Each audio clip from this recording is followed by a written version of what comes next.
حضرت عمر رضی اللہ عنہ فرماتے ہیں کہ دریائے فرات کے کنارے اگر کوئی کتا پیاسا مرے تو قیامت کے دن اس کے حوالے سے مجھ سے پوچھ ہوگی یا اس کے مرنے کا ذمہ دار میں ہوں گا۔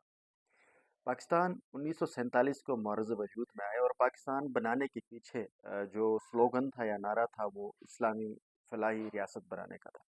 پاکستان جن اصول کے اوپر یا جن نعروں کے اوپر پاکستان کو بنایا گیا وہ بیسکلی ایک اسلامی فلاحی ریاست بنانے کا تھا۔ دو قومی نظریے کے حوالے سے بھی آپ کتابوں میں پڑھتے ہیں یا جو اس کے جو بانیان ہیں ان کا بھی یہ کہنا ہے کہ ہم پاکستان کو ایک اسلامی فلاحی ریاست بنائیں گے۔ تو ناظرین، پاکستان 1947 سے بنا، اس کے بعد سے لے کر آج تک تقریباً 7-8 دہائیوں میں کبھی بھی پاکستان نہ تو اسلامی فلاحی ریاست رہی اور نہ کبھی اسلام کا نظام یہاں پر نافذ ہو سکا۔ پاکستان گزشتہ 7 دہائیوں میں پاکستان کے معاشی حالات انتہائی خراب رہے۔ اگر آپ 47 سے آگے دیکھتے رہتے ہیں تو ہر حکومت یہ کہتی ہے کہ پاکستان اس وقت ایک نازک موڑ پر ہے۔ پاکستان کے معاشی حالات انتہائی خراب ہیں اور ہمیں قرضوں کی ضرورت ہے۔ اور ہر حکومت آتی ہے، پہلے دن سے لے کر آج تک وہ IMF سے بھیک مانگتی ہے، پھر برطانوی سامراج ہو یا امریکی سامراج ان کے حکم کے مطابق فیصلے کرتی ہے اور ان کے اشاروں کے اوپر ملک چلاتی ہے۔ پاکستان میں اس وقت شرح سود 22% ہے اور انفلیشن کی شرح سرکاری کاغذات کے مطابق تقریباً 34% ہے اور گراؤنڈ پر تقریباً 80% سے 60 سے 80% ہے۔ یعنی جو مہنگائی اس وقت ملک میں ہے، جو چیز آج سے 2 سال قبل اگر 1 روپے کی تھی، آج وہ کم سے کم 5 روپے کی سے زیادہ اس کی قیمت ویلیو ہے۔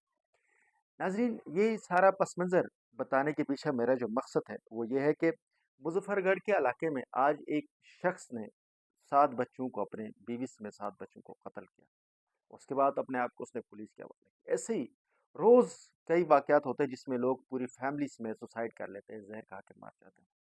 اس کی کیا وجہ ہے کہ کیوں لوگ معاشی طور پر اتنے غیر مستحکم ہو گئے ہیں اور ان کو اپنی جو گھر کے معاملات چلانے کے لیے بھی صورتحال پوری نہیں ہو سکتی۔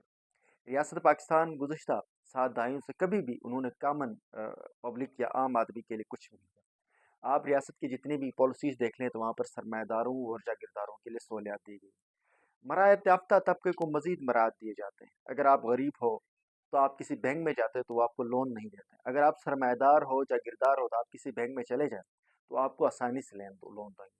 جس انسان کو جس چیز کی ضرورت ہوتی ہے وہ آپ کے ریاستی ادارے نہیں دیں گے، لیکن جس کو ضرورت نہیں ہے، جو سرمایہ دار ہے، جاگیردار ہے، وڈیرا ہے، ارب پتی ہے، اس کو مزید پیسے دیے جاتے ہیں۔ یہ ایک ریاست کی دوڑ پالیسی ہے۔ اسلام کے نام پر بننے والے اس ملک میں اس وقت کفر کا نظام نافذ ہے۔ یہ نظام ایسا ہے جس میں غریب لوگوں کے لیے یہ ملک اس وقت ایک جہنم کا منظر پیش کر رہا ہے۔ عام آدمی جس کے پاس کھانے پینے کے لیے کچھ نہیں ہے، اس کی سروائیول کے لیے اس وقت صورتحال ایسے ہے کہ لوگ اپنے بچوں سمیت سب کو قتل کرتے ہیں، اور یہ ایک ریاست کا سب سے بڑا فیلئر ہے۔ جس ملک میں جس کا قاتل معلوم نہ ہو، اس کی جو قاتل ہوتا ہے وہ ریاست ہوتی ہے۔ پاکستان میں جتنے بھی لوگ مہنگائی، معاشی طور پر عدم استحکام اور یہ فائنینشیل مسائل کی وجہ سے جو سوسائڈ کرتے ہیں یا قتل و غارت کا جو سلسلہ ایک ملک میں چلا ہے، یا یہ چوری ڈکیتیوں کا ایک سلسلہ پوری ریاست میں بڑھی ہے۔ اگر آپ دیکھ لیں تو کراچی میں آئے روز، پورے پاکستان میں اس وقت ایسی ہے کہ سنیچنگ کے نام کے اوپر لوگوں کو ٹارگٹ کلنگ کی جاتی ہے۔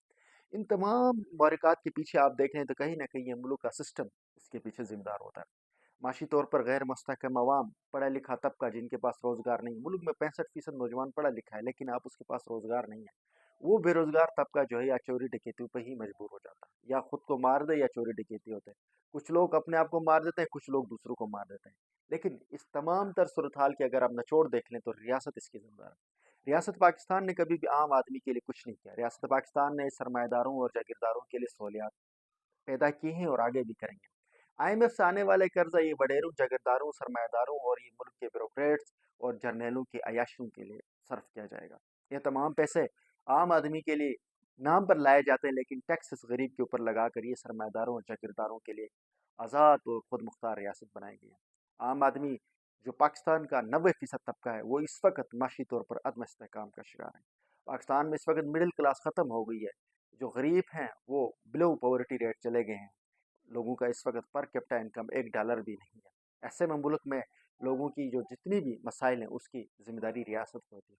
اگر ریاست پاکستان اس مسئلوں کے حوالے سے کوئی غور و فکر نہیں کرتے، اس مسئلوں کا حل نہیں نکالتے ان مسائل کا، تو آنے والے وقتوں میں پاکستان کی ریاست کے لیے بہت مشکلات کا سامنا ہوگا۔